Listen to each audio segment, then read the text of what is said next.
then we'll have to say.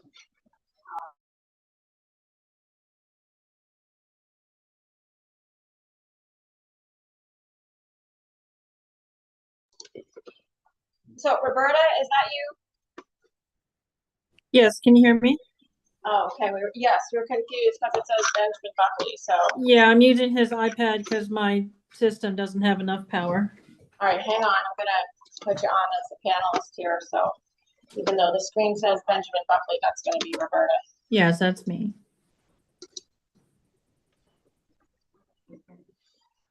Okay, here we go. Everybody's got their microphone on. All right, we should be fine now. Okay. Sorry for the delay. All right, it's 7:03 p.m. I want to call to order the December 9, 2024 Harpers Ferry Town Council meeting. Would you all please stand for the pledge?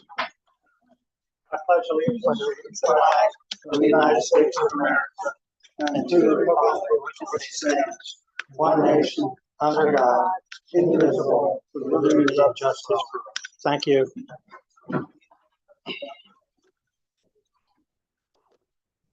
Motion to approve the agenda. I have I'd like two to make a requests motion. Okay. Go ahead, Storm. to move 5B5 and 5B7 to the end of the meeting. These will both require executive session. Second that.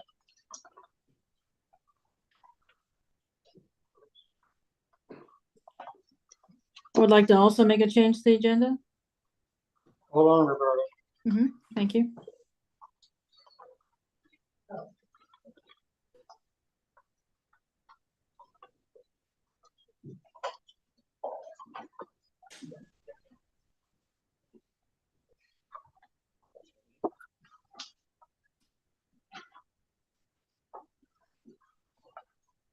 Okay, go ahead, Roberta. Yes, item 6A to be moved forward on the agenda to follow item 4A. To follow 4A. Yes, sir. Human Rights Commission. I'll second it. Any other changes? Yeah, Chris, I can't hook this thing up. 6A will follow 4A. Okay. Any other changes? All right. The second on the motion, we have a second from Zach.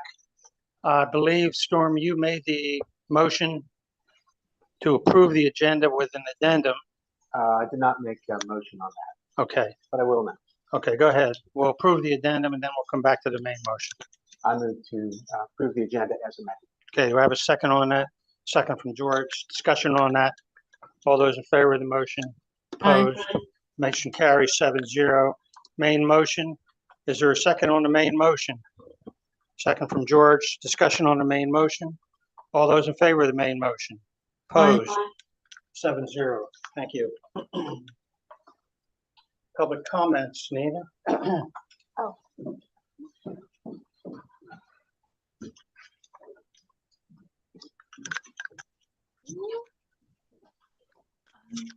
People, start with Jesse Melton for item 3C.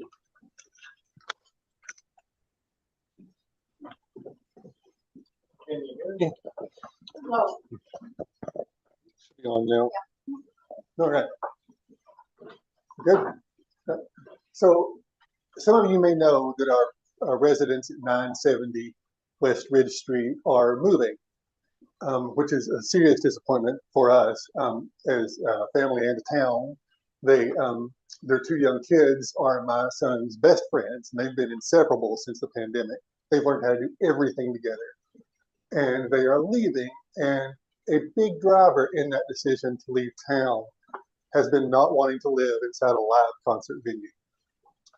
If you haven't been over on this end of town when the barn is happening with their doors open, it's really, really loud. Like you can have sing-alongs inside my house.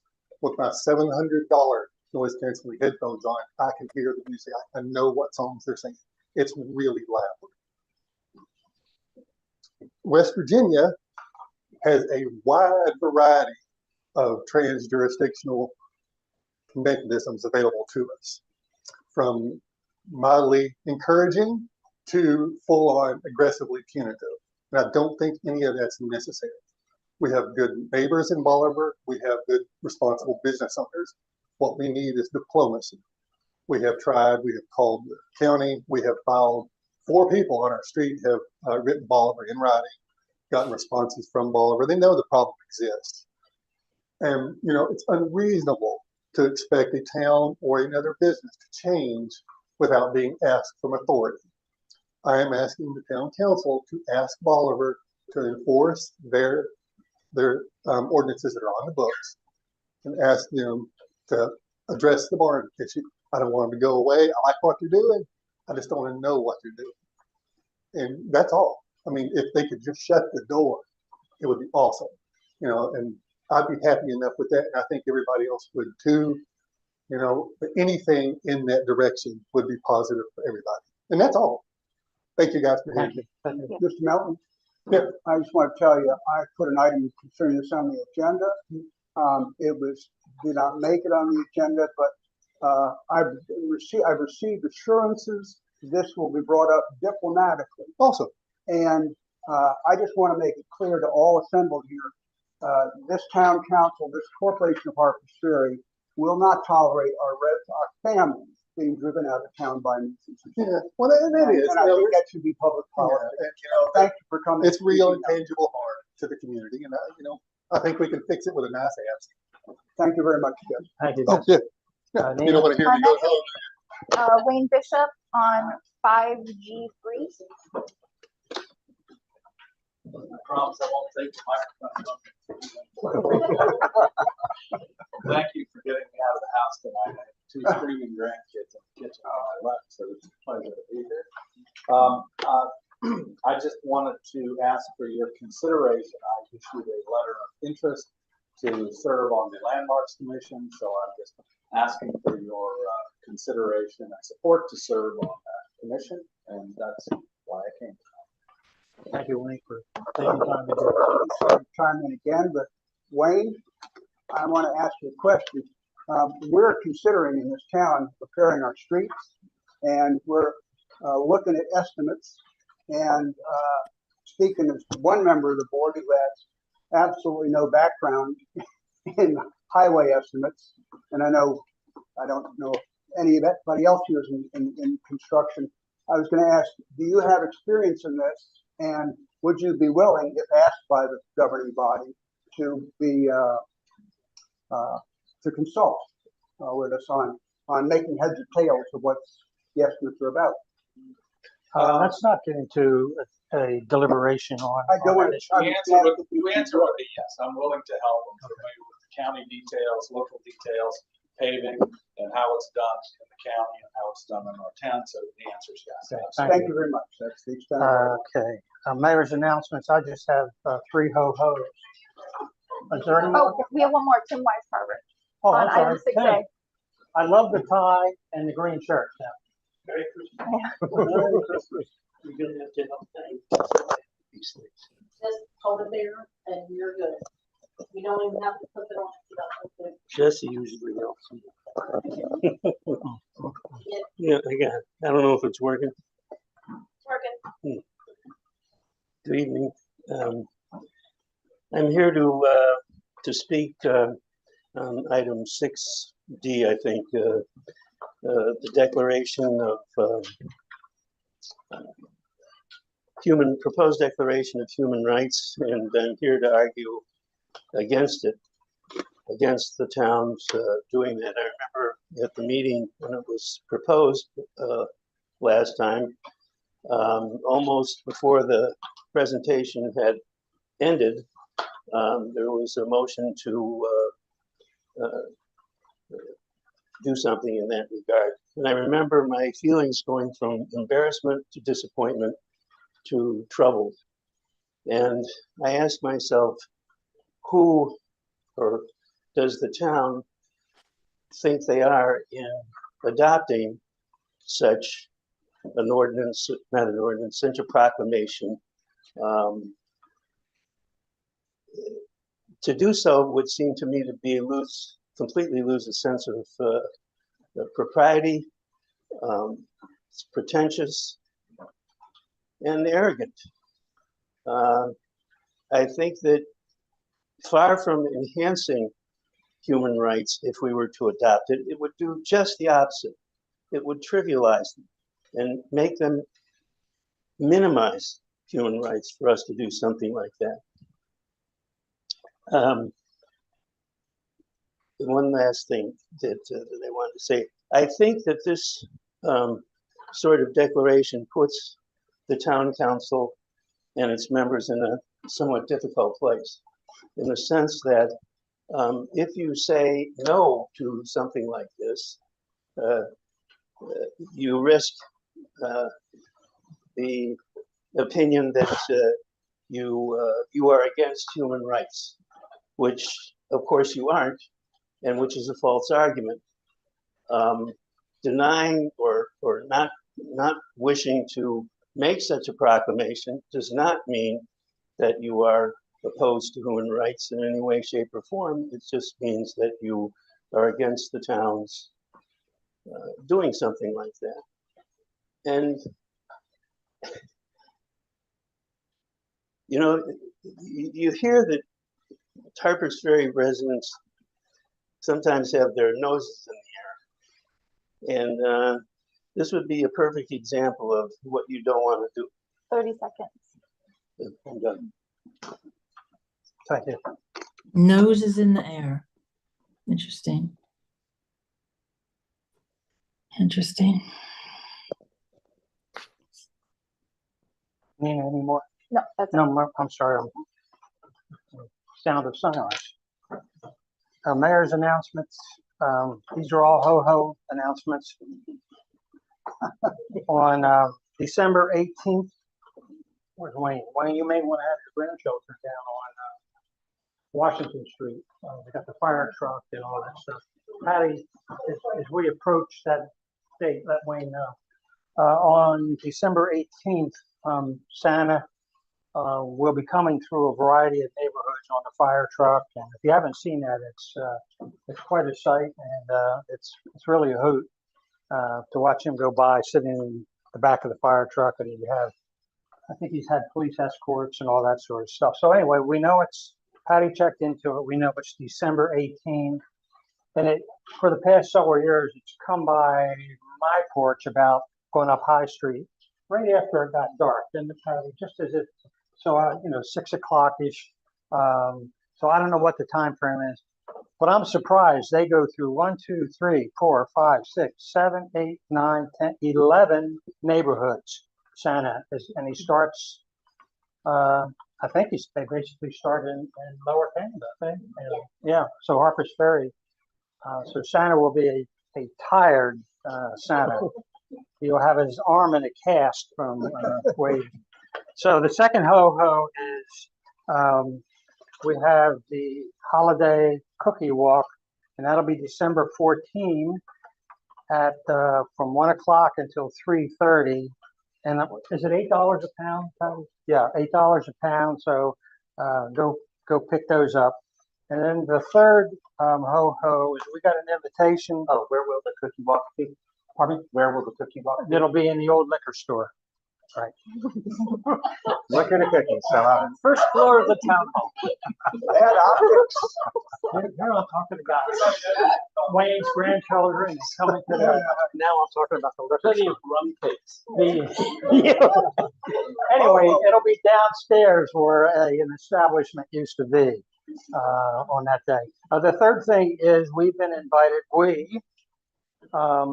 invited, and you too, Roberta, have been invited by Bolivar to meet at the visitor center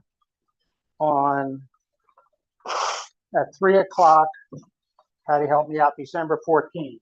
Yeah, December 14th at 3 p.m. at the visitor center to board their trolley and then go down to the firehouse and then stay on the trolley and be a part of the Bolivar parade to whatever Bolivar parade does. They light the tree, and sort of like what we do. And let's keep our, you can throw candy, but you have to make sure you on the sidewalk. Can you throw cookies?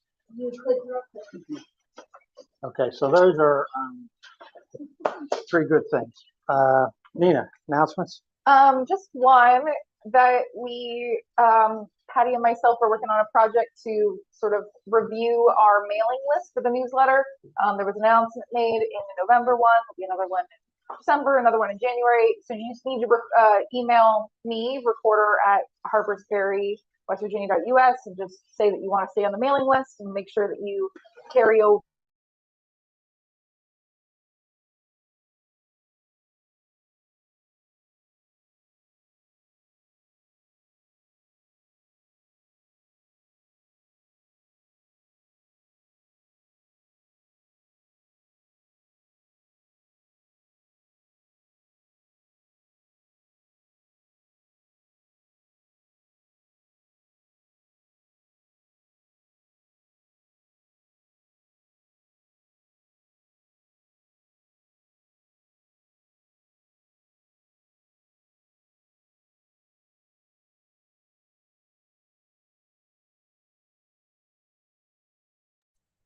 Hello, can you hear me? I've lost connection.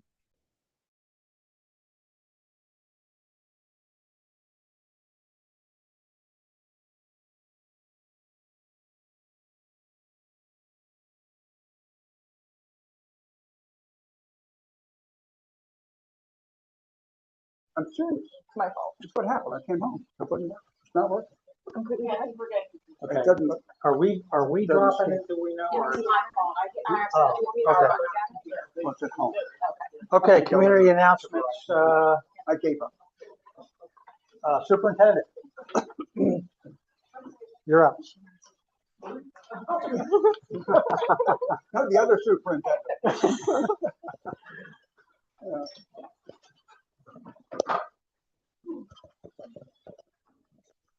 Is it on?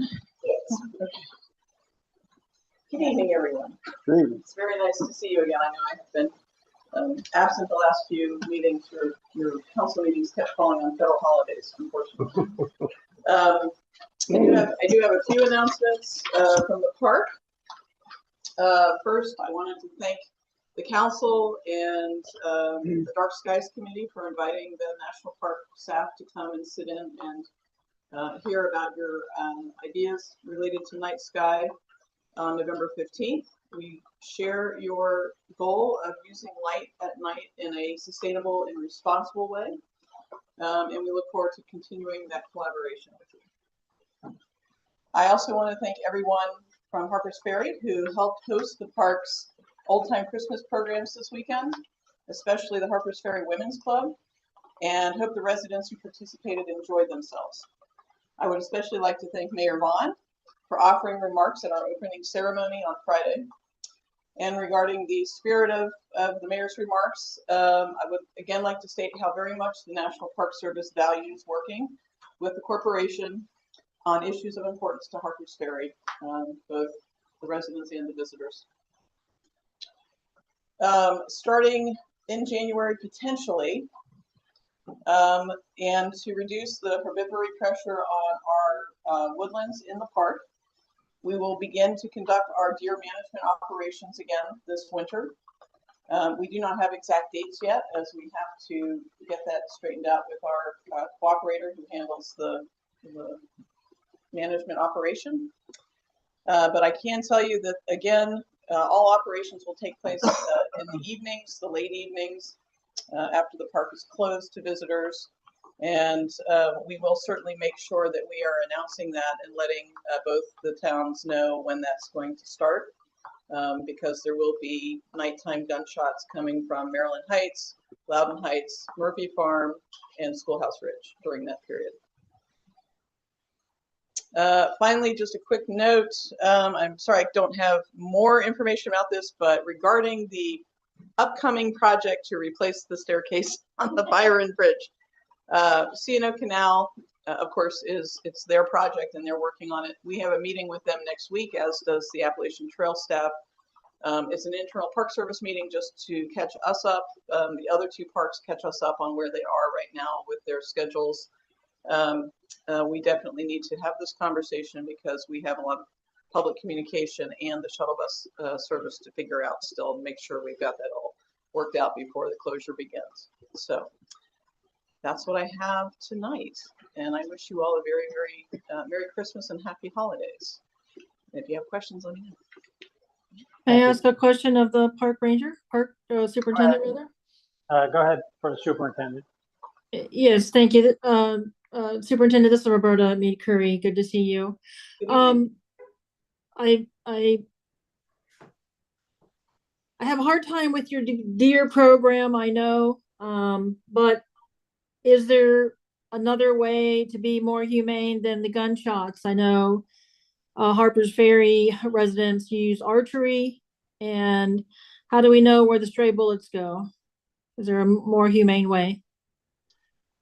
Thank you for the question. We study this extensively before we begin these operations. Every single one of the parks that conducts deer management operations has gone through a very thorough environmental assessment with public comment related to how we might approach those operations and what alternatives there are to us.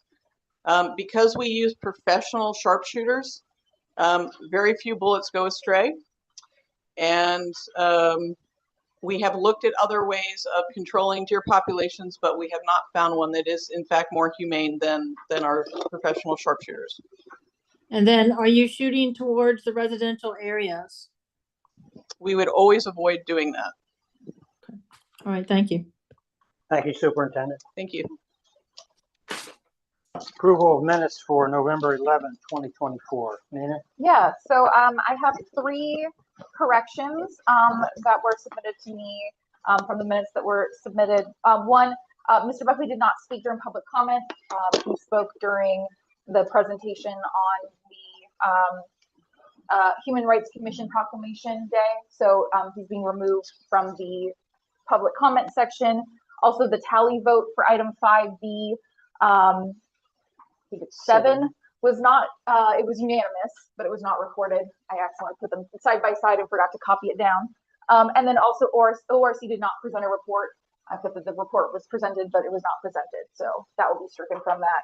But aside from that, those are the 3 items that have been updated since you guys have received the last draft. So I'd like to move to approve the November 11th, 2024 meeting minutes with the 3 corrections. Second on the motion. Second, Chris. Discussion on the motion. All those in favor of the motion, raise your hand. Aye. Opposed? None. Motion carries. Thanks, Nina. Town reports. We moved to 6A. I'm sorry. You're right. Thank you, Zach. I have that written right there where it says 6A. 6A goes here, dummy. That's what it says. All right, so 6A is discussion and action on activation of a Human Rights Commission and proclamation regarding Human Rights Day. Yes, and I, Mayor, if you wanted me to continue to be the sponsor, which I am, and I can kind of, again, present this. Go ahead, it's your agenda item. Okay, thank you. Okay, and then because Mr. Buckley was not allowed to appear tonight, it's really his agenda item request that's being moved forward from our last meeting. So I'm going to read a statement that he issued to me regarding his request. So I'll read his statement. The world is in constant turmoil, and each December 10th is set aside to reflect on our common humanity. A deliberate action to make December 10th as a day of human rights is fitting for our town. I humbly ask the town council to vote for the proclamation to recognize officially the rights of people everywhere. And again, this is what the United Nations has done since 1944, 1948. The United States is part of this Declaration of Human Rights. Many towns across the country have declared a Human Rights Day, and they basically just celebrate what already is in writing. And they basically do a simple ceremony somewhere in their town and educate and make aware what the human rights are that are already declared and are part of the United States and United Nations Declaration. So Mr. Buckley kindly asked that you approve this, and he thanks you for the approval for the proclamation tonight if it goes forward. Thank you. Council, are there any questions you have? Chris? Roberta, thank you for bringing this up, and I think it's a great thing. I had one question about the vigil on December 10th. It does not really indicate whether this would be a one-time thing or whether you would be whether you're proposing to have it annually. I have some concerns that whether we might be committing a very small town with a small bunch of volunteers to something that might not be held in the future. And can you address that for me? Yes, thank you, Chris. And basically, we're following the format given to us by United Nations. So United Nations, again, celebrated their 75th anniversary last year of the human rights. And so what they encourage towns across the United States to do is declare a Human Rights Day as well and celebrate and educate. So it can be a very simple ceremony. My intent, Mr. Buckley's intent, yes, was to maybe do something on an annual basis to recognize December 10th every year. How we did that can vary. It doesn't have to necessarily be the same thing. But again, the United Nations recommended just a candlelight ceremony, and you stand and you repeat aloud the 30 articles. And that was basically the very most simplest thing they thought would help people be educated, to hear these articles out loud, to know what they are, to understand them. Certainly other towns do more. They have conferences, they get more into it because they've been doing it for a lot longer. But again, baby steps for us, something simple, something quiet, something very easy. I mean, one person can stand and recite the 30 articles in front of town hall. One person could stand in the gazebo and recite the articles, and that could be it. You know, Mr. Buckley and I are willing to be those two volunteers as we get this started. But, you know, and we go forward. Okay, thank you. Thank you, Chris. George? Are we in discussion here? Yeah, we're just discussing. We're discussing. Yeah.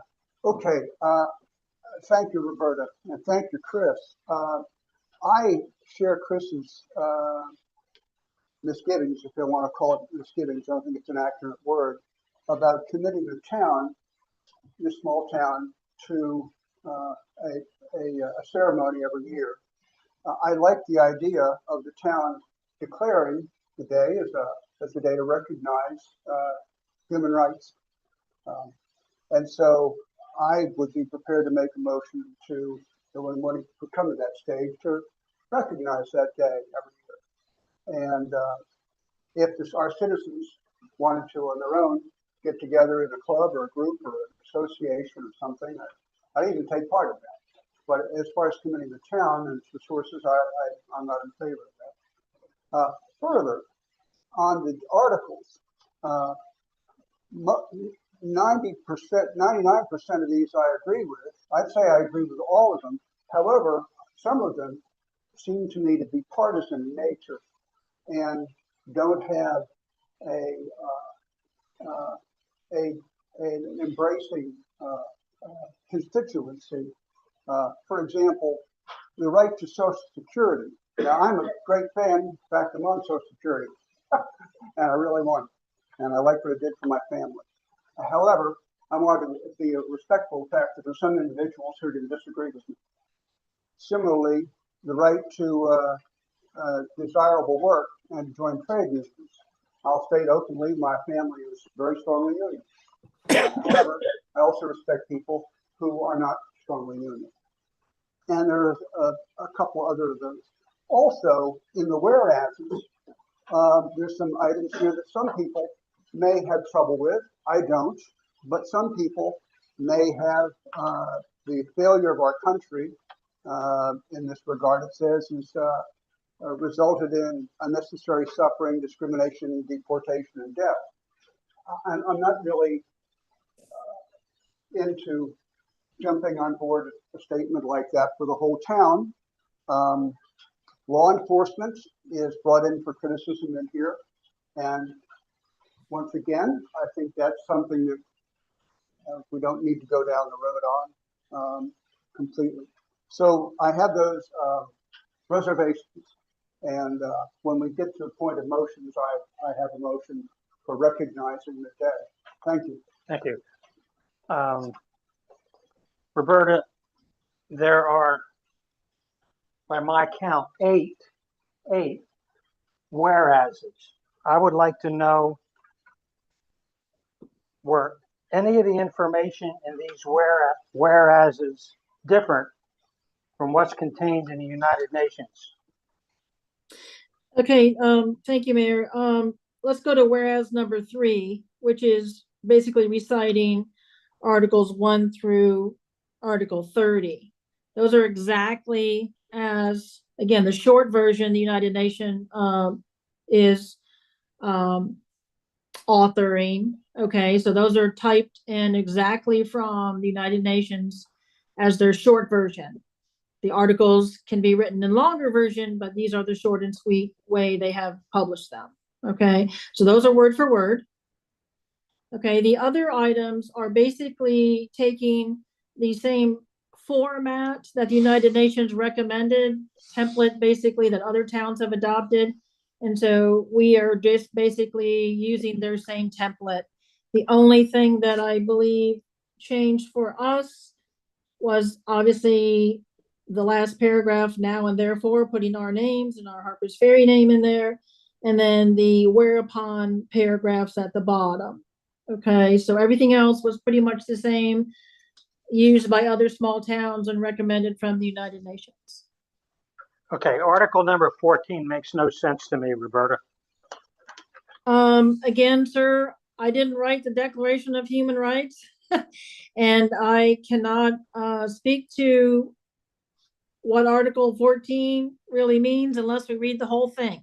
And so I'm not here to, I guess,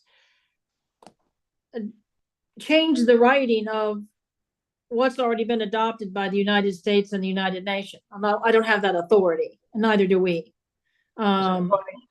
Is there words missing in Article 14? In 14, as an English teacher, there's a misplaced modifying phrase at the end that renders Well, it. you know, that's exactly how it's written by the United Nations. And if we're going to change something, then I think we got to, I don't think we have the authority to change what's published by the United Nations.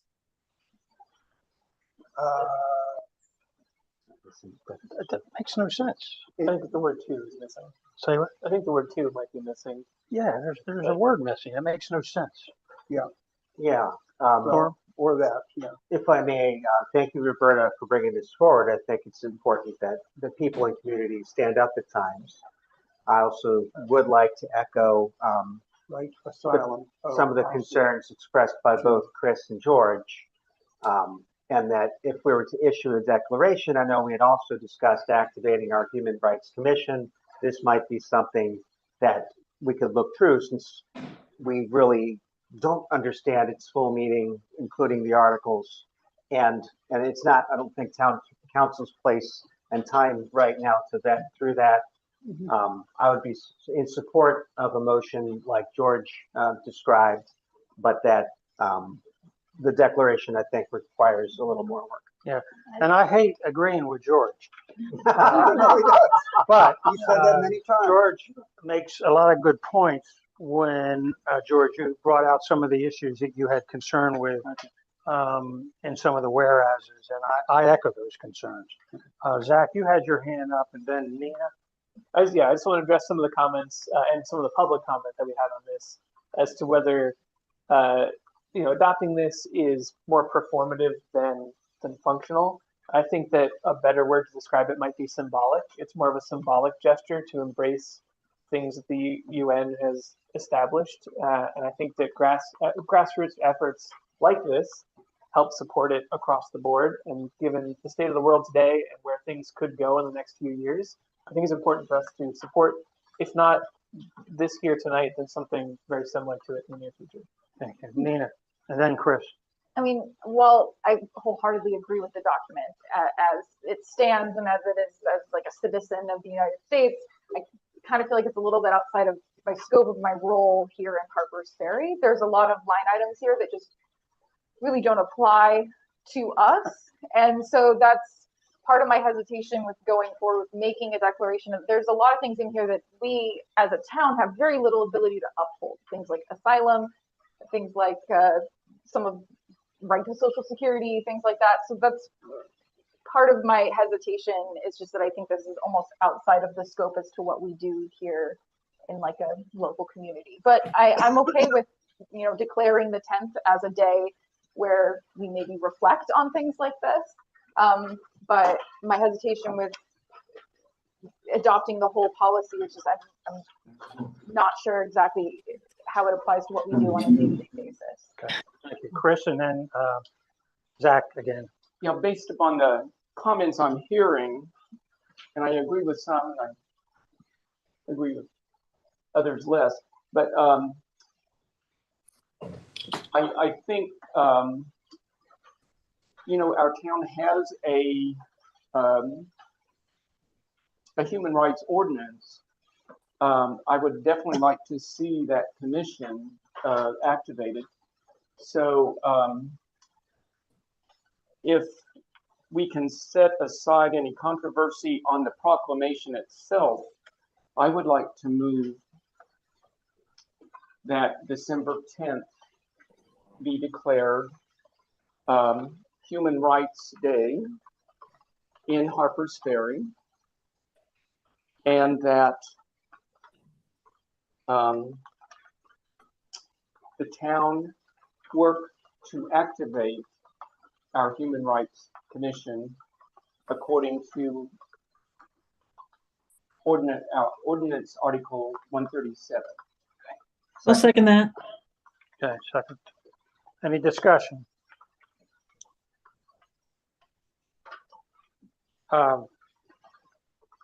Nina, do you have that complete motion?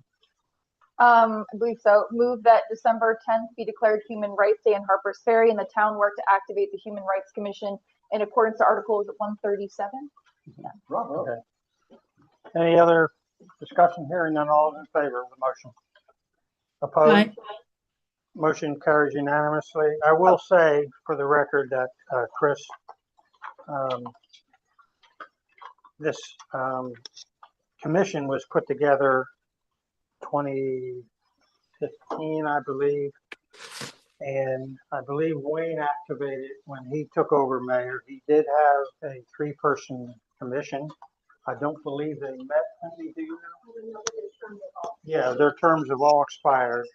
Now we do have, Patty has put out on the 21st of November an opening for openings, 3 openings for the commission, and that has been posted. And we'll continue to post that. And then when that's filled, then we can go ahead and move forward with this commission. And Thank you, everybody. Thank you very much. And Mr. Buckley, thanks you as well. Thank you. I Thank will you say both. just one other thing that this afternoon, after studying the ordinance, I did circulate kind of a draft advertisement for members, and I'll submit that to Patty. Get that to Patty. Thank you, Chris. Thank you, Roberta.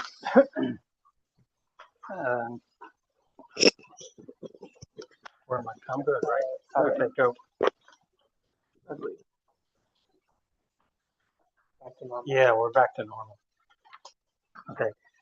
Treasurer's report and review and approval of financial reports for October 2024. Debbie? Good evening, Council and Mayor. This evening's financials are for the end of October 2024, representing 1/3 of the fiscal year. This is still revision 1 for the general fund. You approved revision 2 last month, so that will affect your financials that you will receive next month. Operating income is at 44% of projected, and expenses are just about 36%. There are a few areas such as hotel, motel, and related expenses in the Visitors Bureau area, as well as the parking department that need to be revised. These will be addressed with Budget and Finance in our next meeting and come forward in the next revision. In Waterworks, billing income is approximately 36%, and expenses are right on the nose at 33%. With personnel changes that have occurred recently, we will be looking at a revision for Waterworks in January or February. Any questions? I move to approve the financial reports as presented. Second on the motion, second Chris. Discussion on the motion? All those in favor of the motion? Aye. Opposed? Motion carries unanimously.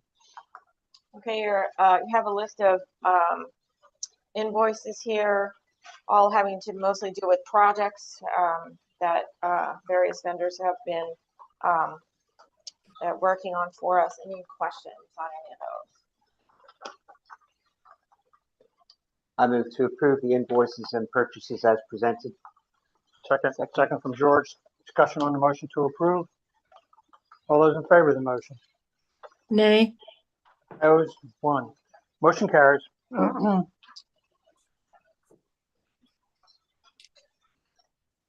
Budget and Finance, discussion only on WDA grant and CDS funding update. We're going to stay with our finance officer for this. All right, so our Water Development Authority grant project is underway. The notice to proceed was issued on December 2nd. I have a very brief report through our engineer from the contractor, TerraWorks, that between now and the end of the year, they anticipate completing their submittals to the engineer, establishing their business licenses, and setting up a field yard and office for work. During that period, they will get the project sign installed and determine an installation schedule that they plan on implementing in early 2025. They will be on site the week of the 15th to start planning to install and get things set up. Part of what they really also needed to do was set a timeline based on receipt of supplies. So, not everything was necessarily going to come in at the same time. There were some questions about some items. They're working with the engineer on that, as well as we imposed upon them some restrictions about scheduling work in certain areas, such as right at the top of the lower town, not during old time Christmas, things like that. So they're working on kind of navigating all of that. So we should be hearing, certainly they'll be at the first progress meeting will be mid-January, but in the January meeting, we should have some updates more specific. And we expect that we will have our shovel in the ground per law. Yeah, I mean, from our understanding, after asking numerous times of Region 9, that the notice proceed constitutes a shovel in the ground. We are contracted, we are under contract, the WDA has approved everything. So that is, it's not a technical shovel in the ground, but it is in the world of construction. Okay. So with that, and then on the other CDS items, we've got our fiscal 24 monies coming forward. We're going to be using that for the meters. And our fiscal 25 project sort of needs to be rescoped based on things that we were not able to take care of in the WDA plan. So there is a meeting scheduled next Thursday with me and Steve and Leo to try to finally nail down some of these things and start moving forward with those. And we'll also be looking at fiscal 26 and 27 planning for congressionally directed spending applications to keep moving forward with these grants and get more pipe in the ground. So I think that concludes 1. Yeah, thank you for living in 3 years at once. I do my best. And then 2 is resolution number 2 for the water distribution system project phase 1. These invoices on here cover costs associated with the closing of the project and getting it set up with our engineer and also Mr. Shingleton, our law attorney, water attorney, excuse me. So I will go through this as quickly as I can. Resolution number 2 of the Town of Harper's Ferry approving invoices related to construction and other services for the water project and authorizing payment thereof. Whereas the Town of Harper's Ferry has reviewed the invoices attached here to and incorporated herein by reference in relation to the construction of the water project funded by the West Virginia Water Development Authority, EECG funds, and CNB Bank Construction Trust funds, and find as follows. Number 1, that none of the items for which payment is proposed have been requested from another source. Number 2, that each item for which the payment is proposed to be paid is or was necessary in connection with the project and constitutes the cost of the project. Number 3, that each of such costs has been otherwise properly incurred. Number 4, that payment for each of the items proposed is due and owing. Now therefore be it resolved by the Council of Harper's Ferry that the payment of the attached invoices as summarized below are hereby authorized and directed. GD&F out of CNB funds will be $4,443.53. Law Office for Shingleton, also out of CNB funds, $1,897.50 for a total of $6,341.03, all out of CNB funds. Adopted by the Council of the Town of Harper's Ferry at a meeting held on the 9th day of December 2024. Thank you. I move to approve resolution number 2 for water distribution system project phase number 1 as presented. Are we not required to do a roll call on this? No, We're not? you're not required to do. Okay. I mean, you can do a roll call whenever No, I you don't want. want to do a roll call. You're not required. Do we have a second from George? And is there any discussion on the motion to approve resolution number 2? All those in favor of the motion to approve? Aye. Motion carries unanimously.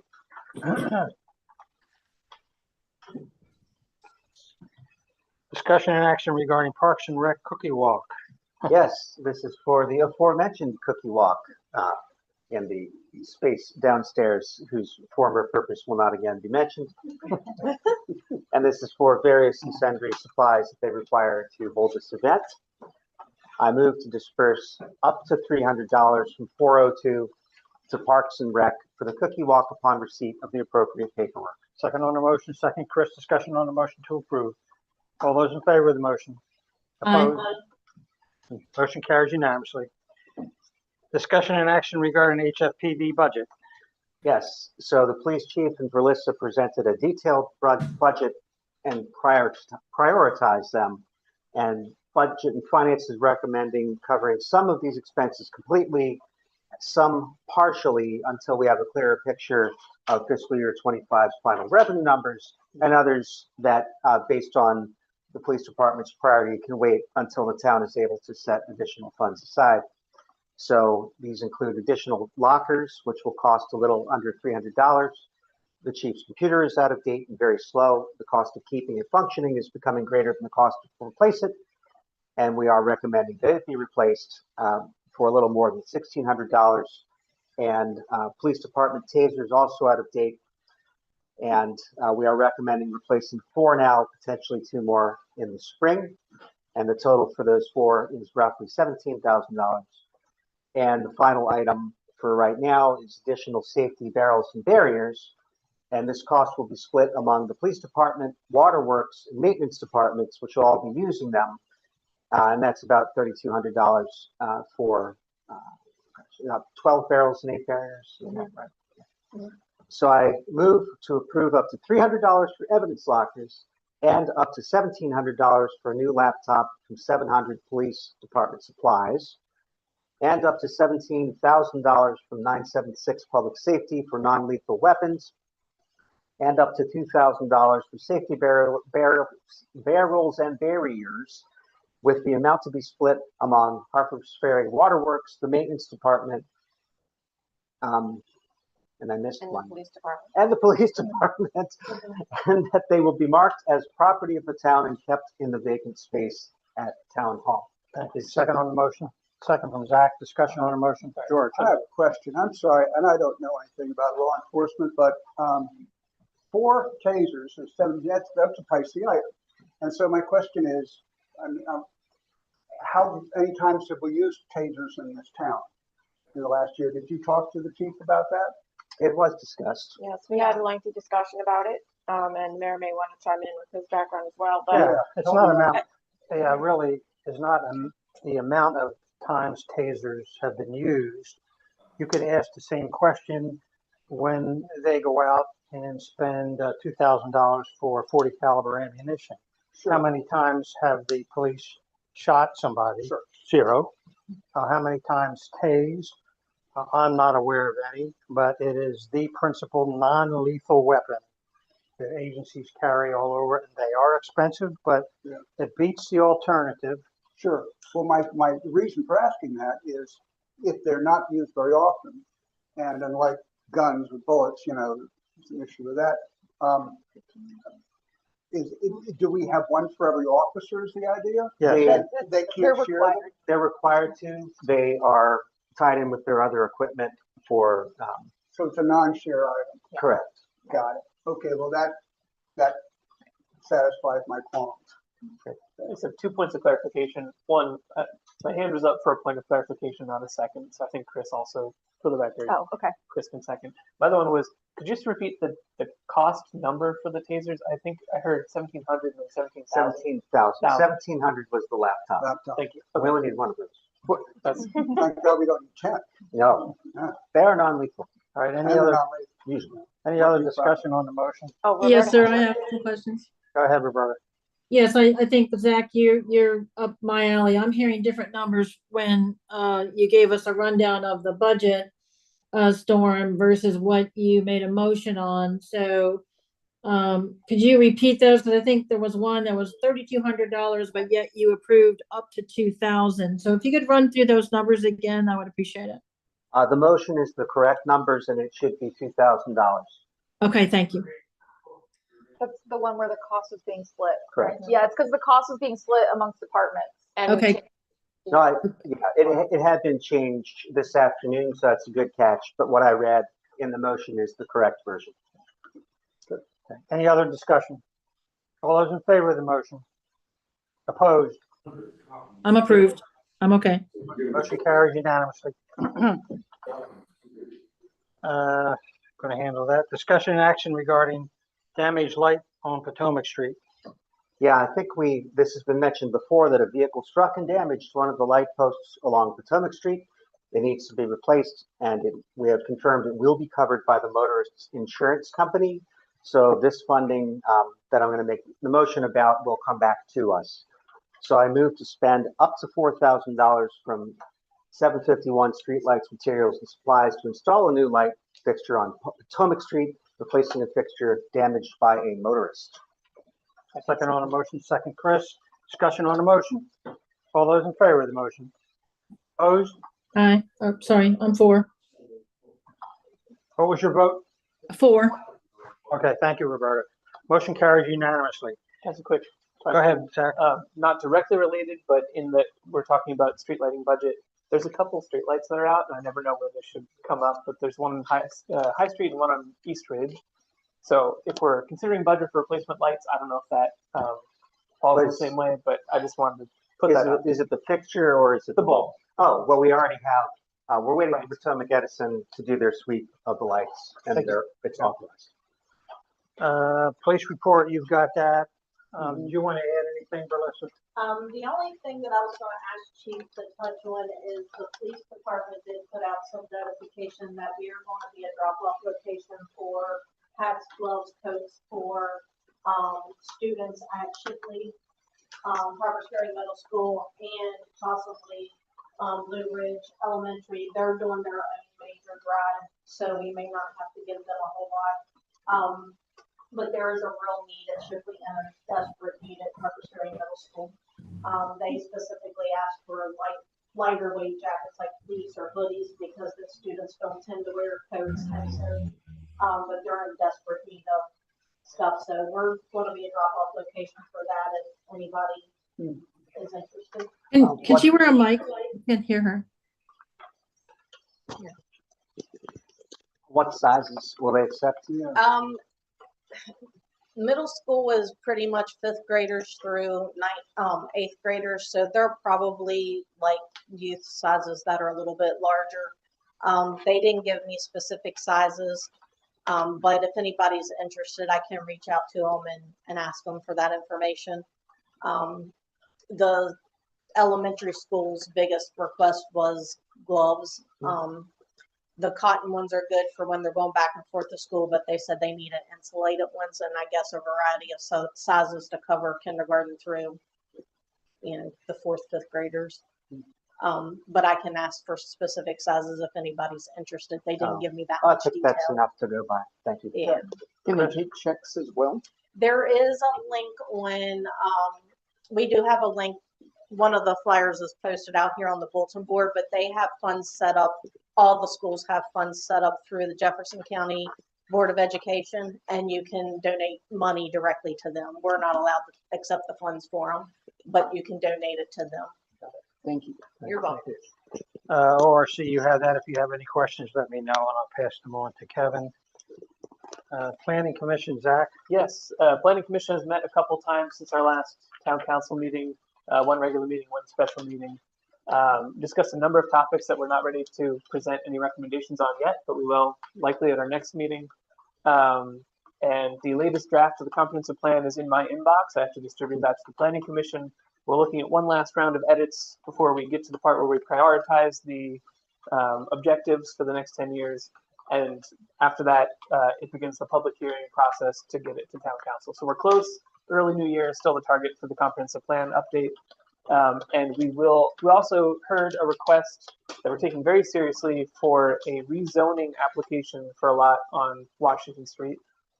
We discussed this at a couple meetings now and decided to move it to a public hearing. So we're going to work with the town office to put that notice out for at least 30 days with a public hearing on the rezoning, likely mid-January at this point, given the dates. So updates on that soon. And then regardless of what the Planning Commission decides, a report to the town council will be made in accordance with the ordinances at our February meeting. Thank you, Zach. Discussion action regarding reappointment to the Planning Commission, Zach? Oh yes, we have 2 seats that are up for reappointment. Both applicants are interested in continuing.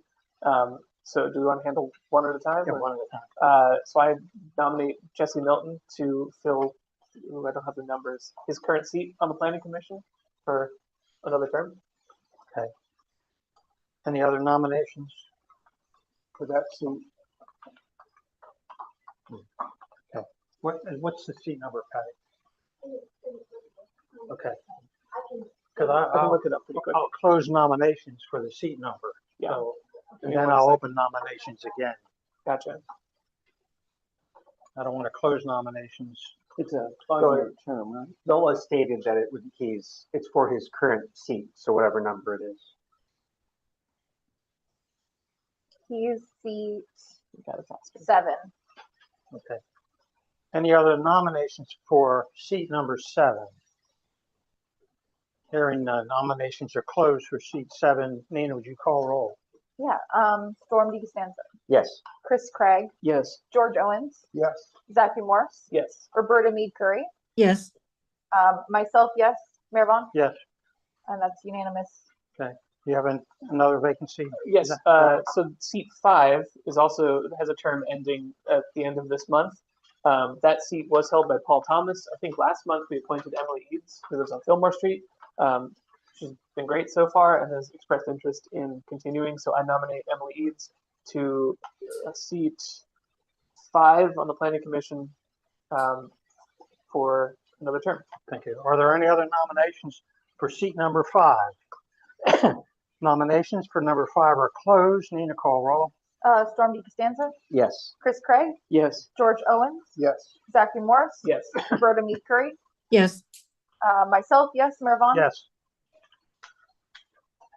Thank you, Zach.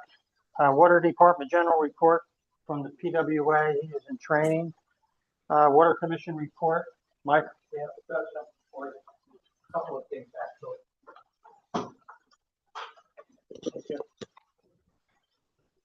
I just want to let everybody know that the Water Commission is moving to focus on longer range strategic issues. I've talked with the mayor and Steve and Deb and Storm about this. We've got a preliminary list of 7 issues. One is what can we do regarding the minimum bill for those who have a hard time paying their water bill while keeping our revenue unchanged. This led me to download, and I will distribute to everybody, the US EPA has a nice little document on different rate structures. And our rate structure isn't one of them. I don't know whether that's good or bad, but so that's one thing. Secondly, we're wondering how can we overcome our scale problem? Because we know we suffer diseconomies of scale. The third issue is, can we come close to identifying the marginal cost of producing 2 times as much water as we bill for?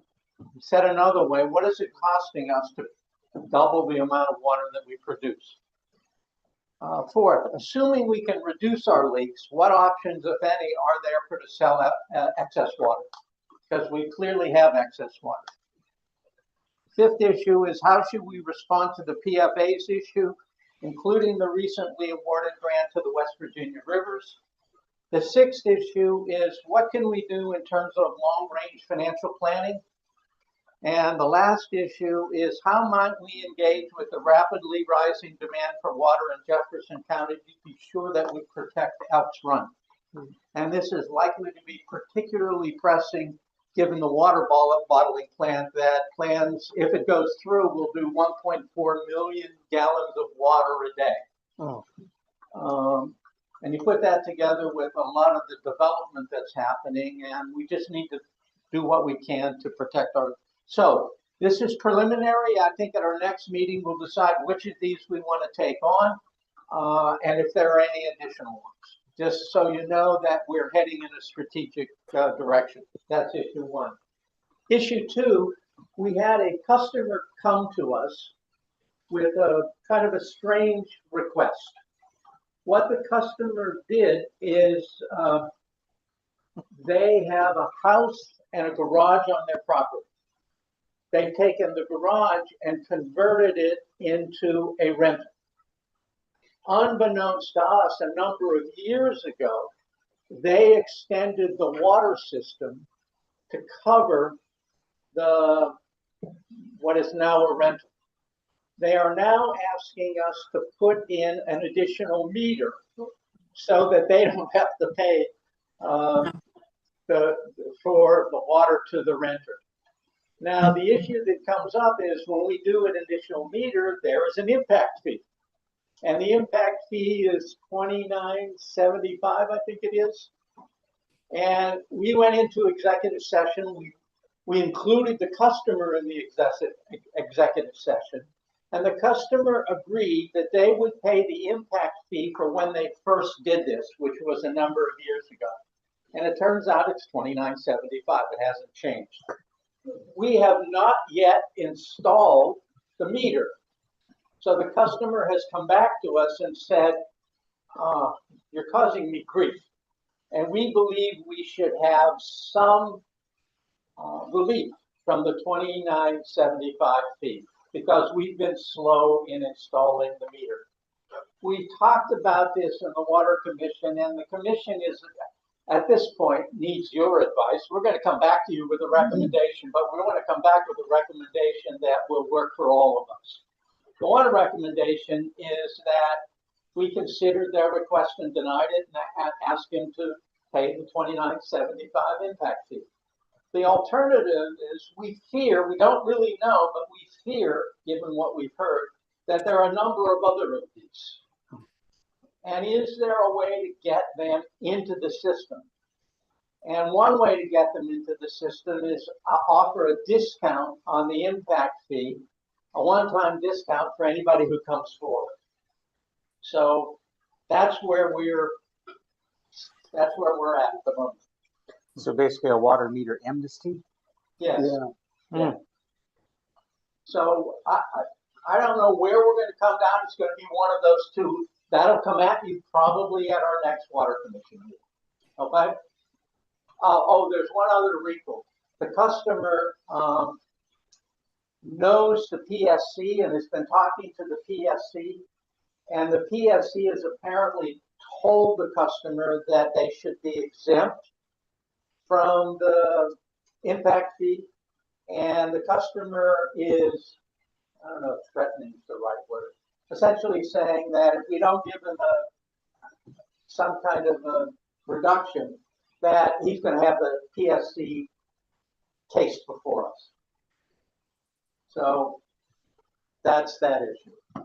The final issue I have is that Steve has requested that we consider raising the deposit fee for somebody who comes into town, you know, like I did 3 years ago.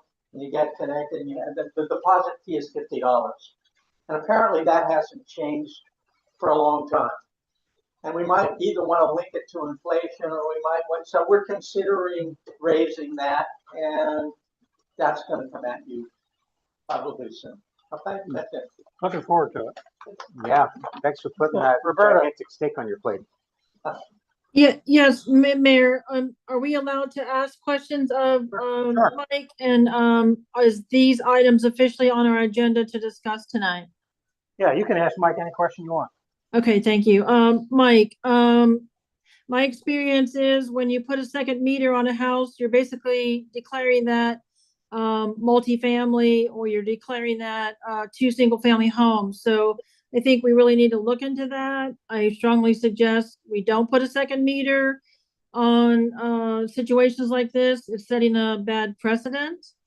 And also, I think you know, those other issues you talked about, I think maybe we should have some more discussions on that. I think some of those things are very serious. I don't think we ought to give amnesty or reduction. We don't have enough money in our budget to do what we're already doing. And to give away fees and what people should be paying, I think is, again, setting a bad precedent. We need to pay our bills first and cover our expenses before we start giving things away. So I would love for a lot of your issues that you brought up to be brought back in more detailed town council agenda items that we can discuss in depth. Also, my biggest fear is that water bottling plant. I think the town needs to get together and come up with a formal response to that bottling plant, whether we're for it or against it. I did attend the meetings. I spoke against it as a resident. That presentation by the little town of 400 plus people was very thorough, and it got turned down. And they threatened that town that their water would be gone from that lake in 2 years. Not to mention what might happen to Elks Run and what might happen to Turkey Run. So I think we need to protect our riparian rights. We need to protect our water sources, and we need to be proactive. And the town needs to maybe put this on a future agenda to come up with a formal statement. I would prefer against, but that's my opinion, against the water bottling plant. Thank you. Thank you, Roberta. We'll see what the Water Commission brings forward. Zach? Just a quick question, not to get into too much detail. The property you mentioned with the water meter, is that in Bolivar or Harpers Ferry? Okay. And echoing some things that Roberta said, that I know our land use, I don't know about Bolivar's land use, but we do allow for residential lots, one single family home per lot, which would imply a single water meter. So since it's in Bolivar, I don't know if we involve the Bolivar. We looked into this, and Bolivar did approve this. Okay. And so we're stuck with it. Good to know. Thank you. And also second, the idea that we should probably have a town statement regarding this bottling plant. The riparian rights for Elks Run are a high priority in the comprehensive plan that's about to come before us. So I'll just echo that comment. Yeah, we've been talking through West Virginia rivers with someone who's on the, what is it, let's see, the Jefferson County Water Advisory Board. And they seem to be very knowledgeable about this, and they're about to take a multi-million-dollar study of annual renewable water supply and demand against that. And the problem is that study isn't going to be done before the water bottling plant gets approved. And that's just. When is it coming up for approval? Do you know? I do not know. Chris, go ahead. I can add a little bit to that, and I should have taken some better notes. There's going to be a meeting, the 11th. That's the day after tomorrow, right? Yeah. I'm assuming that's at the county commission room. I think that's right. In Charlestown, and they're also accepting written comments this week that's what I'm not I think entirely. the meeting is the 15th and the comments have to be due by the 10th. The meeting, well, there's a meeting on the 11th, I know. But We'll have to look at that. But I think the 15th sounds good for the public or for the written comments. So we may not have the ability right now to have an official policy from Harper's Ferry, but individuals here and anyone listening in would be able to submit comments.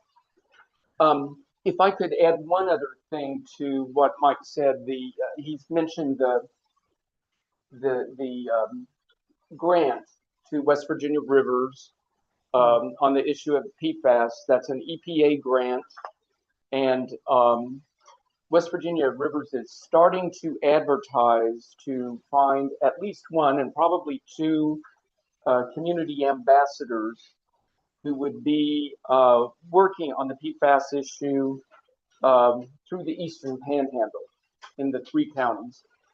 And we talked about this at Water Commission and encouraged people to think of friends. It is a pay position. It's very, very part-time, obviously, but there is some pay for it. And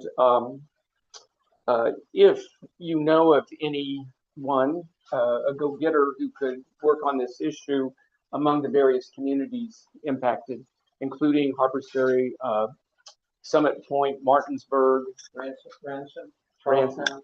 Yeah. So if you if you have ideas and need someone to give them to, you could talk to Mike or me to pass those on to West Virginia Rivers. So I'll give you the contact information. Thank you, Chris. Thank you, Mike. One other thing on the water, just for information, I think Anita is aware of this. I don't know if Storm is. We have an advertisement out for a Class 2 water operator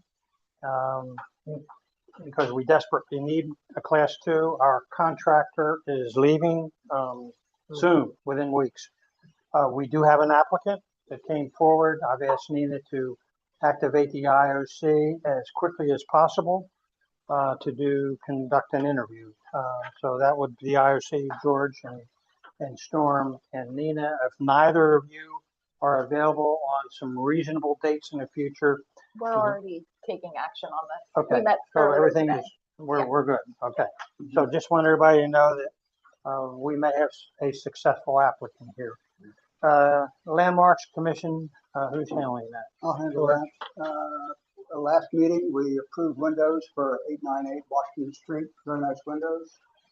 We got a meeting in a couple days. We're going to be dealing with Weaver Project with the account for the funds for that. And that leads us to the third item, which I think you were. You're going to do the third item? Yeah, you usually do. Yeah, right. Yeah. May I ask a question of, Go ahead, Roberta. okay, George, in response to your item G2, update on Weaver House project, those funds were for the structural evaluation, is that correct? That's correct. What is the status of that structural evaluation? It's being handled not by us, but by a representative of organization we're dealing with. And we're required to open up an account for the distribution of funds. And so that's what do I have that incorrect? I thought I had that correctly. And that's what we're dealing with. Okay, so the structural report hasn't even begun yet. The structural report has not, to the best of my knowledge, been done yet. Okay, thank you. Okay, we have a vacancy on the Landmarks Commission. The chair will open up nominations. I'd like to nominate Wayne Bishop. Are there any other nominations? Nominations are closed for a vacant position on the Landmarks Commission. Nina, would you call roll? Yeah, just clarify, it's for seat 5, correct? It's the vacant seat. I believe it. Yeah, we're going to have to check, but I think you're right. The one vacated by Elaine Liddell. Okay. All right. Storm Beach Stanton? No. Chris Craig? No. George Owens, Yes. Zachary Morris, Yes. Roberta Mead Curry, Yes. myself, yes, Mayor Vaughn. Yes. All right, nomination passes.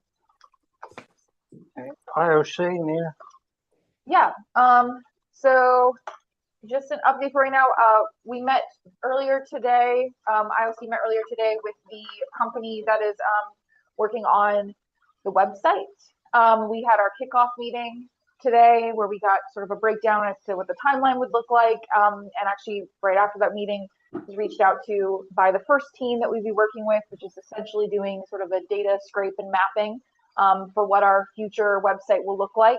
And I'm setting up a meeting with them hopefully next week so we can kind of go into detail as to what that process would be like.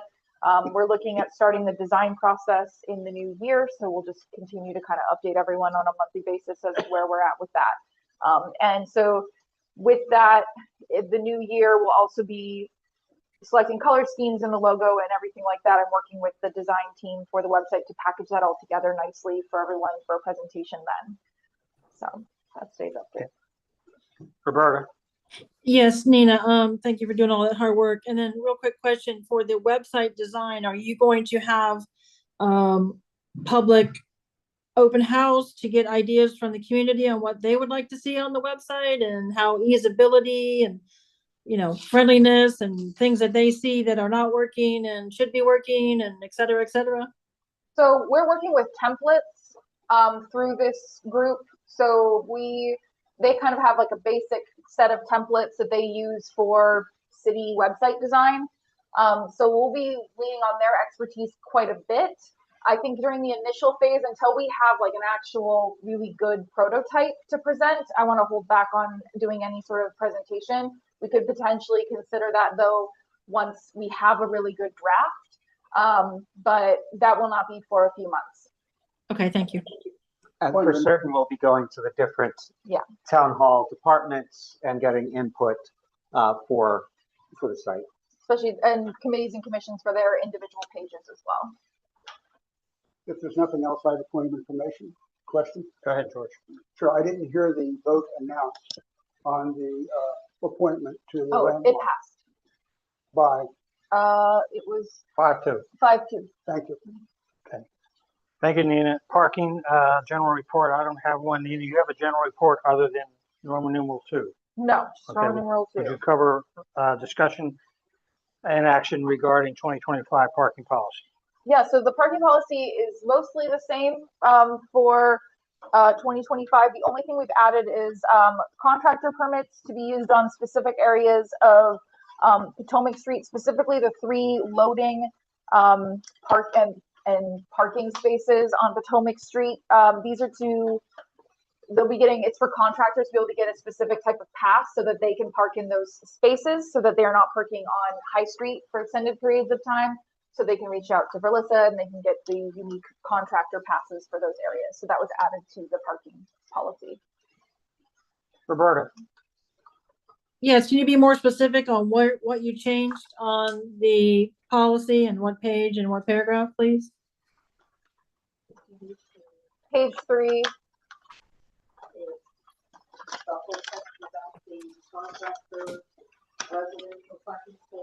Oh, whoever's talking, can they have a mic, please? Verlissa. I'm just giving you. Yeah, it's page 3. It's the paragraph related to the contractor parking spaces. I believe it's at the top of the page. The first few items were residential contractor permits for residential parking. And immediately following that is now contractor permits for commercial. I don't see that anywhere on page 3. I printed out one page 1, 2, and 3, and 4. And 5. It's at the bottom of page 5. Bottom of page 5. It's the last block on page Sorry, 5. I'm at the 3rd section. Okay, so that whole paragraph called licensed contractors, licensed business located in residentially zoned areas of town A through M was added? No, only about, I don't have it in front of me. Only like, I think 4 or so of the letters that say contractor for, commercial. Okay, I'm not prepared to really look at something that I don't know what was changed, so I need to know what the before and after was. Is there any way we can get a before and after before we make a decision tonight? We added items G, H, I, J, and K, which are exactly like the previous portion that started with, I believe, D, E, and F. We just added commercial parking and not just residential parking. And were there any other changes? Those are the only changes that we made. Zach? So my first question is, in reference to these contractor spaces, are we talking about the paid parking spaces along Potomac Street that residents are not allowed to park in? It is the 3 paid parking spaces on Potomac Street that specifically say loading and unloading for the business owners. Because these are contractors coming into the businesses, but they're parking on High Street and they're staying there for almost all day.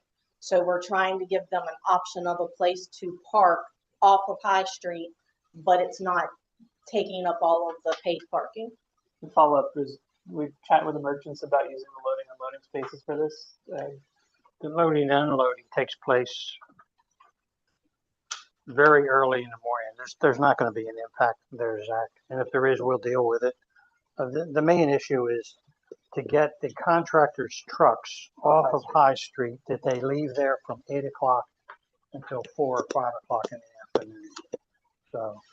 Okay, just one more follow-up is then, Go for ahead. enforcement, would you see a contractor parked on High Street, someone comes and tells them they can move to Potomac Street given the purchase of a permit?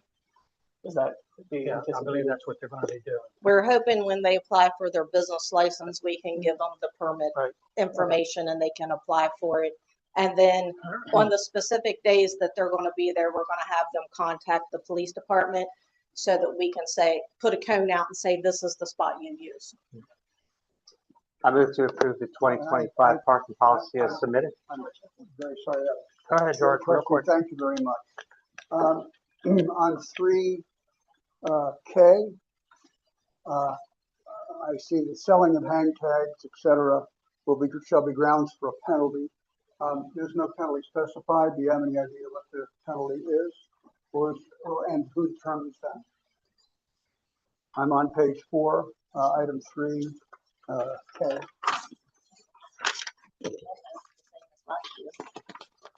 Oh, there is a specified penalty?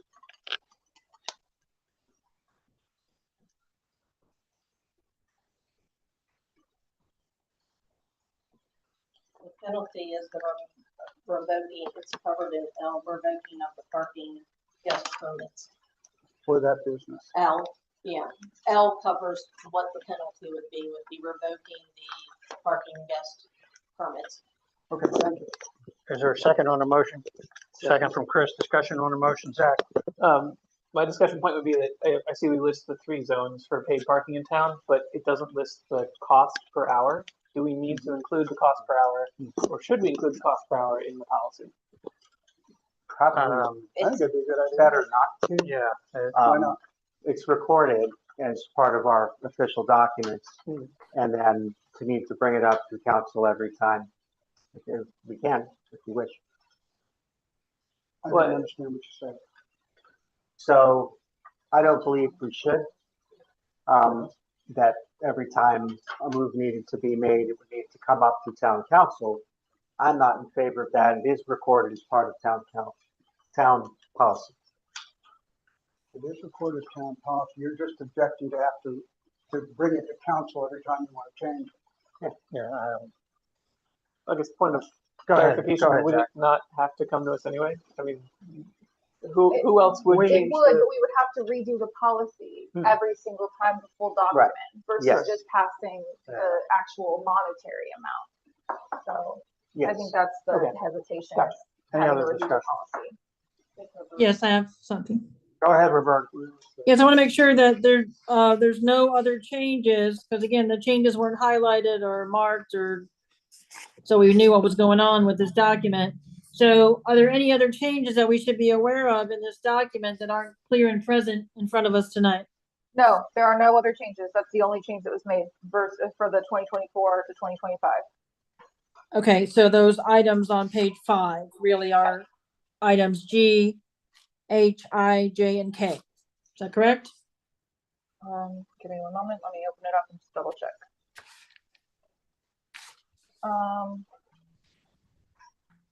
Yes, correct. Yeah.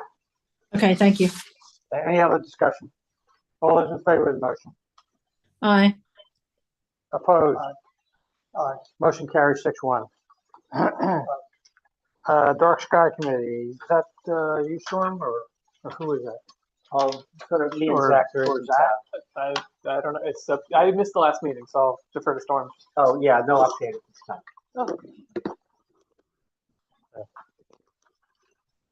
Unfinished business discussion action on activation. Shoot, we did that one already. New business discussion action on public access to the Hilltop Overlook. Who's got that? That's mine. Okay.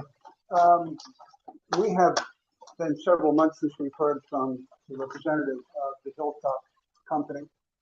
And it's been many, many months since there's been any construction activity. In our agreement with street use, it specifies that in the absence of construction, the public shall have access to that overlook.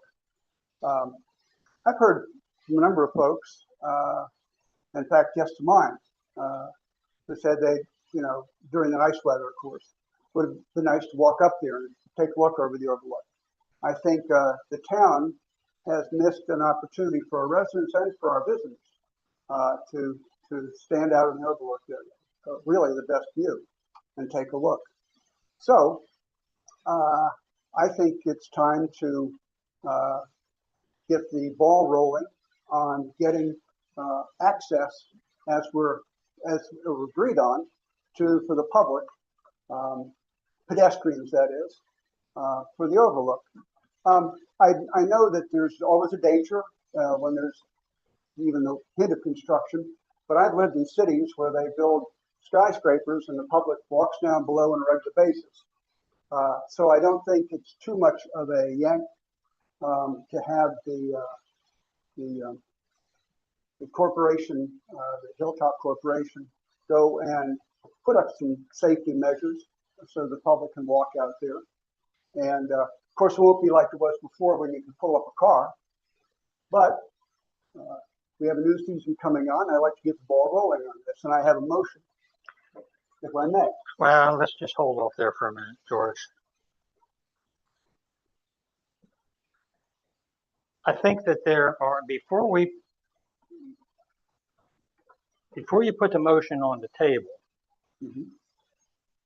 are you going to be, because I'm going to want to go in another direction on this, if I think I know the direction you want to go, are you going to be are you going to be proposing to Swan for them to open it up? What involvement are you proposing with the town? I'm proposing for the town to make a request. Okay. All right. And then, since you was framed it that way, then let me. Well, I don't advocate sending the police chief out with bolt cutters. No. Let me advocate this. I think that there are some. This is very complicated and it's very, very controversial too. And I think, in fairness to all parties, I believe that we need a firm legal opinion on exactly what authority does the town have, if any. There is under the street use agreement, there's one thing. Under the TDD legal thing, there is another statement. And I believe there may even be a third document with DED, possibly with the Department of Economic Development. Maybe a better way to go would be for this council to direct the mayor to contact our attorney and have our attorney analyze and research both of those documents and DEDs if they have any guiding documents, and contact the attorneys for Swan, and then report back to us with a report before we go and try to propose something that we may not have any authority to do because of contradictory legal jargon that's in documents. Chris?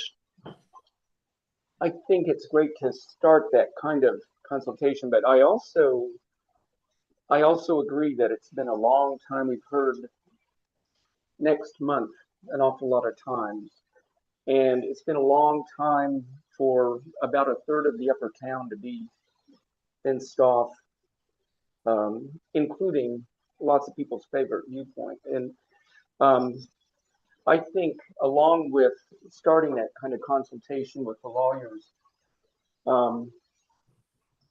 would be to have some conversations with the owners. You know, it's going to make a difference. I would, if the work is really going to start in 2 months, that's one thing. But this backing up, what are we, a year and a half after the demolition? I think it's time to have a conversation with the owners right away. But then I also agree that the conversation with the lawyers could take place simultaneously. I think that's a fair approach too. To Val, step back in here. I agree with you. I think a two-pronged approach. There's no harm in asking in non-inflammatory language, of course, and saying, this is what we'd like. And then, of course, ask the attorney to try and navigate. So I tell you what, I have a motion. Is it capture? That doesn't capture what you're talking about. What he's, speaking of the legal end of it. But if I would like to add some comments too. If you would, Chris, or you, Mayor, formulate a motion about getting the attorneys to walk through this, I'd like to present mine, and then I'm fully in favor of having tandem motions here, and that would satisfy, I think, unless we want to hear from the rest of the folks here what No, as the mayor, I can't block a council member wanting to put a motion on the floor. Okay, go ahead. I get that. But I would like to add something though, please. Go ahead, Roberta, real quick. Okay, thank you. I agree with Chris and George, and I appreciate both of you bringing this stuff forward. And I do agree fully with the mayor regarding being very professional about this, being very cautious about this, and being very legal about our requests. So I strongly support you in those items, sir, that you would caution us with and get a legal opinion on. I fully agree with that. I would like to add to put a timeline on that. So if you do that, then can we get an answer back within 30 days? Yeah, I mean, I can't, regarding the attorney, I can't control an attorney's schedule. I don't know what his docket is every single day. He may be in court. I mean, these are things based on the direction that you are going to require the mayor to do. The only thing I can do is, regarding the attorney, is impress upon him what the issue is, and I can't tell him to change his docket and schedule. But anyway, go ahead, George. Okay, I'm gonna go and take one of the specifics out of my motion so as to make this more streamlined. And I'm going to, I always like to make it easier for the recorder to pass it to our recorder. Yeah. So here's my motion. I would like that the Corporation of Harpers Ferry, 1, request the Hilltop Company open the existing gates located on East Ridge Street, parentheses, adjacent to 550 East Ridge. end paren, for pedestrian access to the overlook and construct safety fencing for that access on or about January 15th, 2025. And 2, make prolonged closings be at the discretion of the mayor. Now, to explain that, the one item is the request and for the matter to be open and the gate to be open, and the other is to make put a mechanism for future closings of it. I mean, everybody at this table hopes we get construction going on a hotel. So let's be positive here and say we're going to have it happen. It would really be a great thing to have Swan say, Mayor Vaughn, we're ready to go in 30 days. And he goes, okay, boys and girls, the gates get locked. Okay, here we go. You know, in other words, what this does is puts it back in Harper's Ferry. And there's engagement with Swan and Company and in all parts of my request here. Can I take a look? Sure, I only have a couple of these. I took out the one about the police chief opening and closing the gates at dawn and dusk because that's a little bit too specific here. I get too specific sometimes. Mr. Mayor, if you want to take a look at the actual words, that helps me to see print in front of me. So that's my motion there. It says 2 action items. 2. Okay, Zach. Well, I'll second the motion, but I also would like to speak to it if I may. I think point 1 captures a lot of what we're saying, and while I like the sound of point 2 because it addresses the issue that we're experiencing, I think that right was likely given away in the street use agreement language. So we would have to. I think that part would need legal counsel review. You know, you're right. You're right, and that's where I like this part here to have a tandem motion with getting the legal opinion on this, and then we're going to wind up someplace. It's better. Pardon me, I'm speaking out of turn. Okay, George, are you retracting number 2 that Zach just brought up? Make prolonged closings be at the discretion of the mayor? Are you retracting that? No, I didn't at this point, but I tell you, I'm open to opinions up and down the board here. I mean, we got a motion on the floor. Yeah, and I'd like to include that. And do we have a second on the motion? Zach seconded it. And Zach seconded. Okay. But Zach also disagrees with part of the motion. Well, if there's any additions, we need to have the motion, amended. I'll say it might get shot down, and that's Go ahead, Nina. So construct safety fencing is, so that's kind of a liability thing. We would definitely have to talk to an attorney about that because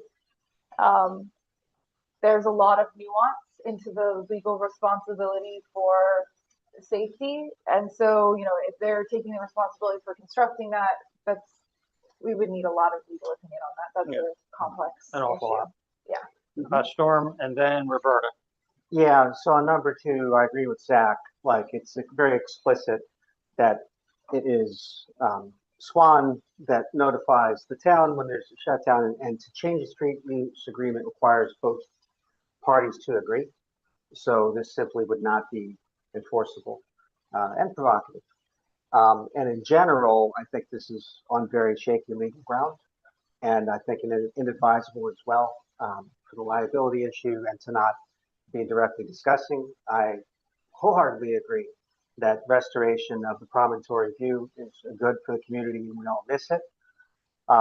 If there were a way to frame this in a way that we are actively pursuing that with Swan, I'm a little disappointed. I don't know why they're not able here to speak to it tonight.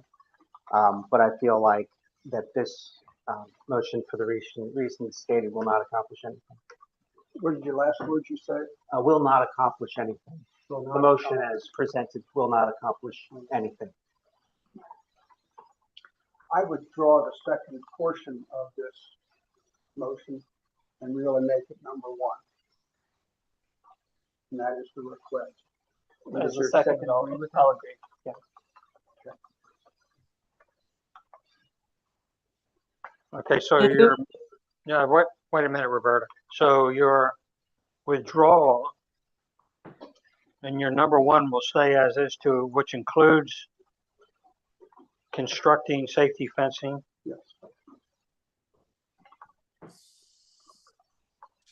Okay, Roberta, go ahead.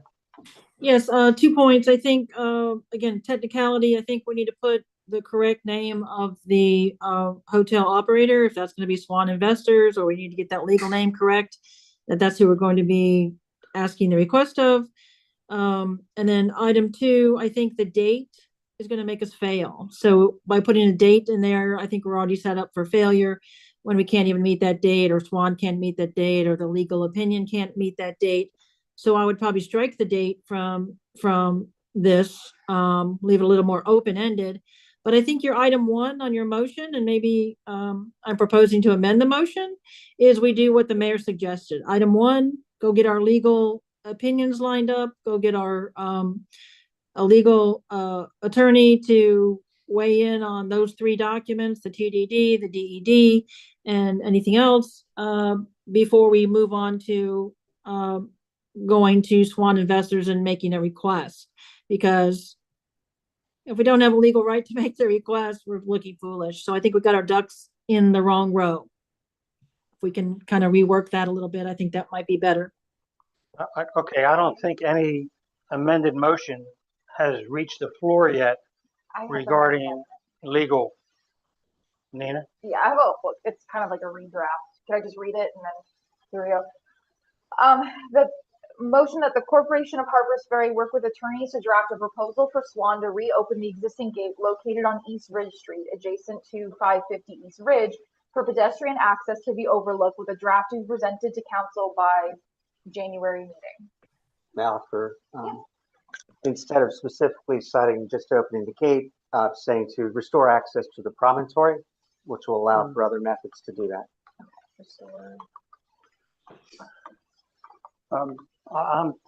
Nina, your first sentence, where you use the term, have our attorney work with the council on a draft. Our attorney is going to do the research. Correct. Along with, if needed, reach out to Swan's attorneys of record.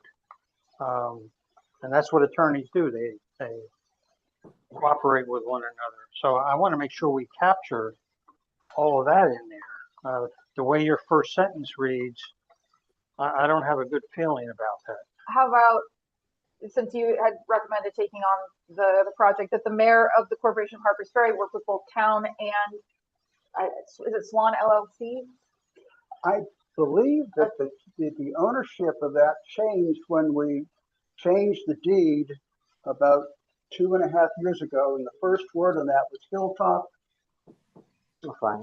It was no longer Swan. We can add that once we That's figure why it I out. put Hilltop Company. That the mayor of the Corporation of Harpers Ferry work with both town and whichever entity attorneys to draft a proposal to reopen the existing gate to restore access to the promontory for pedestrian access, or for access to the overlook or remove pedestrian, with a draft to be presented to the council by January. Yeah, but I don't think that we're asking I don't think it's appropriate that we ask the attorney. What we need from the attorney is, do we have any legal authority to request Swan, whatever, to open the gates? Under what authority are we pushing that action? The way you read it, you're not. I agree. We need to know that we can do this before we do it. Exactly. That's my point. Yeah. Go ahead, Zach. Oh, for amendment to your yeah. that it could say the mayor work with legal counsel to assess the terms of the street use agreement and assess what action could be taken to address access to the promontory for the public. Yes. Can you, to assess? Yeah, that the- satisfies. Yeah. Sorry, what was to, how do you phrase it? I don't know. It was good in the moment. It was good. The mayor worked with town legal counsel to assess the street use agreement and determine what authority we have, or determine what methods might be available thank you. to restore methods might be access to the available. promontory. Via Okay. the East Ridge Gate. Rather not specify that? I would and that is critical here. Is critical because there's a rumbling in town that we will never be allowed to walk, the public will never be allowed to walk down East Ridge to that promontory. Does And- George, Yes, and I have spoken to someone who's read the street use agreement. And there is an interpretation there that would make the public access solely by a walkway off of Washington Street to a lower point than the promontory. And I want it clear that our public, our visitors, signed on to being able to walk to the top of that promontory and get a view. So that is why I was very specific in this. And the specific language you're using is what Was The East the, Ridge Gate. the existing gate located on East Ridge Street adjacent to 550. If we're East Ridge. specifying access to the promontory though, isn't that implied that that's what we want access to, not to a lower? Well, he's saying that there may be other methods to get to the promontory, but that one is the important one. That is the prize. Well, there's I mean, also the Columbia view is also in the street agreement as an addition to it. Say that again, Chris? The Columbia view is also in Yeah. the street agreement. Yeah. Columbia Paper Street view. Yes, it is. All right, let's nail this down. Let's We're nail it. spending, yes, I have a quick question. all right, real quick, Roberta, I want to nail this Just- down and move on. Yes, sir. So should George officially withdraw his initial that was my motion and we reformulate the new motion? That's my question. I was waiting to hear Nina's wonderful construction here from Yeah. all of our minds, and then I was going to withdraw. So I just said that the mayor worked with, and I just put appropriate attorneys, so it's kind of open-ended to who you want to, which legal team you want to reach out to assess the street use agreement and determine methods that might be available to restore access to the promontory via the East Ridge Gate. We're not assessing methods. What I want is legal authority. Do we have the authority to ask Swan to do anything? Okay? I don't know. There's interpretations on that on both sides. Let's get that nailed down. And Okay. let the And I- attorneys, That is why being too specific works against us in this Yeah. situation. Right. let the attorneys And I work. wouldn't limit it to the street use agreement because that's one document. We want all documents to be evaluated for our authority.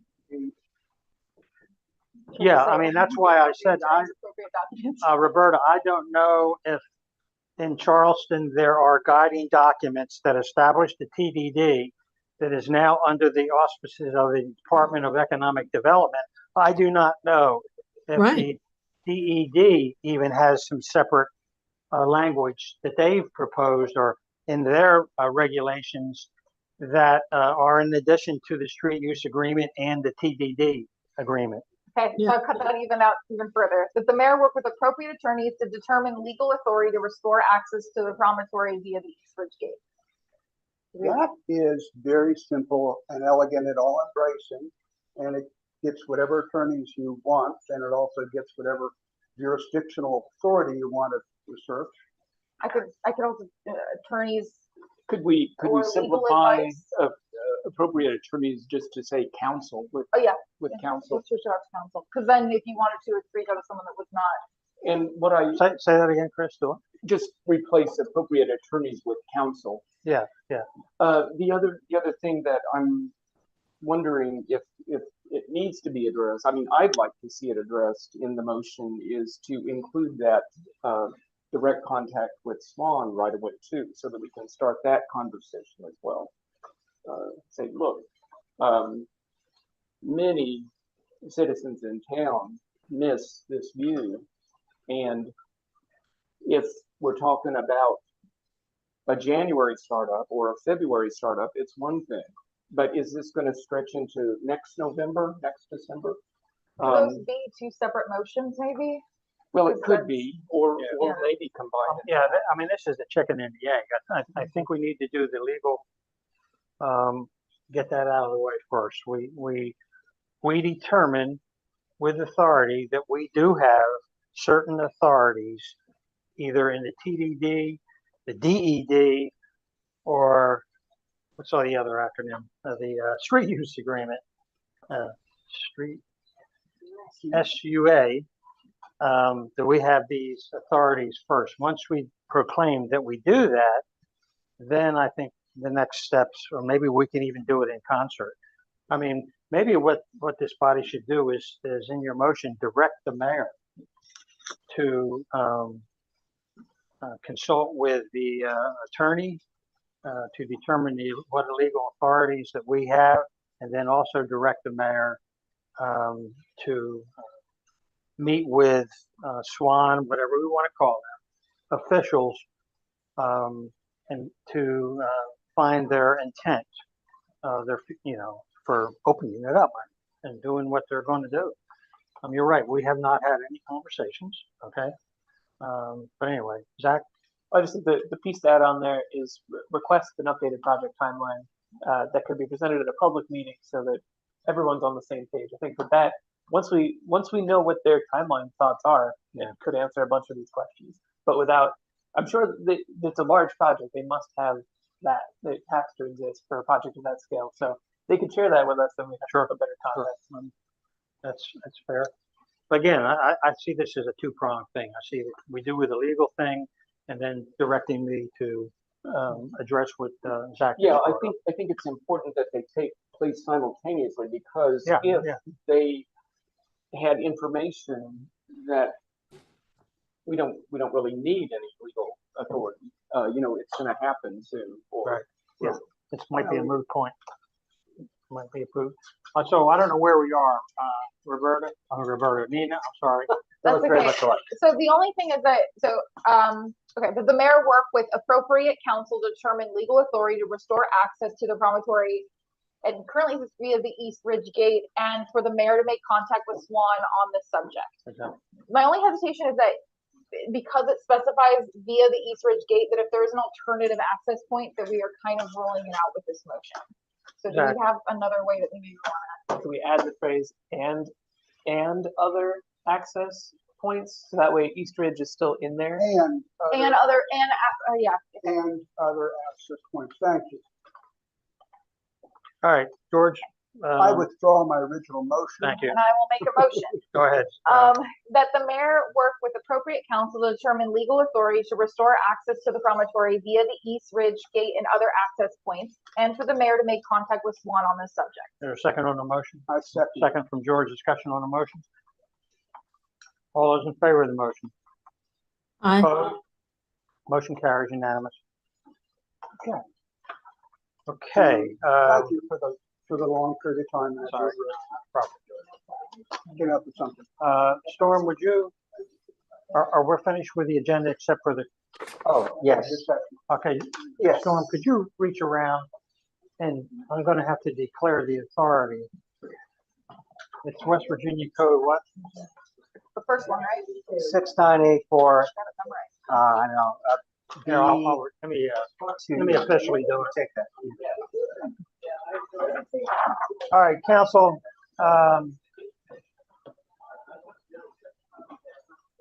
Council, based upon authorities in West Virginia Code 698-4, exemptions to the Open Meeting Act I request that we go into executive session to discuss employee salary and audit issues involving the Corporation of Harpers Ferry. Oh, there's actually another, Superintendent, thank you. it's also the one further down about contracts. Contracts is the term I meant. Okay, contract. And we have a second from Storm. Discussion. All those in favor of the motion, go into executive session. Opposed? Aye. We're in executive session. Oh, and we need the finance officer. Yeah, I am authorizing finance officer Mike, to good to see remain. you again. And then Mike. everyone make sure to turn off the microphone. Oh, Roberta, Yes, I have sent you an email with the link to the executive session. okay, You'll go to that email, enter that meeting, and when we're finished with that meeting, you will come back to this meeting invitation and rejoin this meeting. okay, All right? yep.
Okay, you are out of executive session. Oh, you got hold of it. Okay, there we go. Okay, council, it's 9:55. Item number 5, B as in boy. 5, discussion and action regarding FY24 audit contracting. I move to reassign the fiscal year 2024 audit contract offer to Perry and Associates at a total cost of $13,000 plus the state fee due to concerns with the original offeree's communication response times and staffing levels, and having consulted with the state auditor's office. Second on the motion, second from Nina. Discussion on the motion. All those in favor of the motion? Aye. Aye. Opposed? 0. Motion carries unanimously. Item number 5, big as in boy. 7, discussion and action regarding waterworks operational capacity and employee compensation.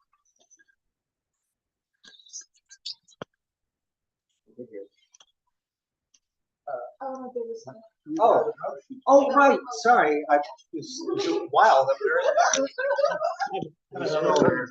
Yes, I move that retroactive to November 24th, 2024, alter the contracted labor rates from H&H Technologies to be $35 an hour for work performed on Saturdays and Sundays, and $45 an hour on town holidays and town declared snow days as approved by the Public Works Administrator. Current Monday through Friday work will remain at the hourly rate of $30 an hour. Second on the motion, second from Chris. Discussion on the motion. Yes. Hearing no discussion, all those in favor of the motion? Any opposed? Motion carries unanimously. Move to adjourn. Second. Okay, we are adjourned at, I think we need to vote. I think We do. just, everybody just put your hair up. All right. We're adjourned at 9:58, Nina, for the record.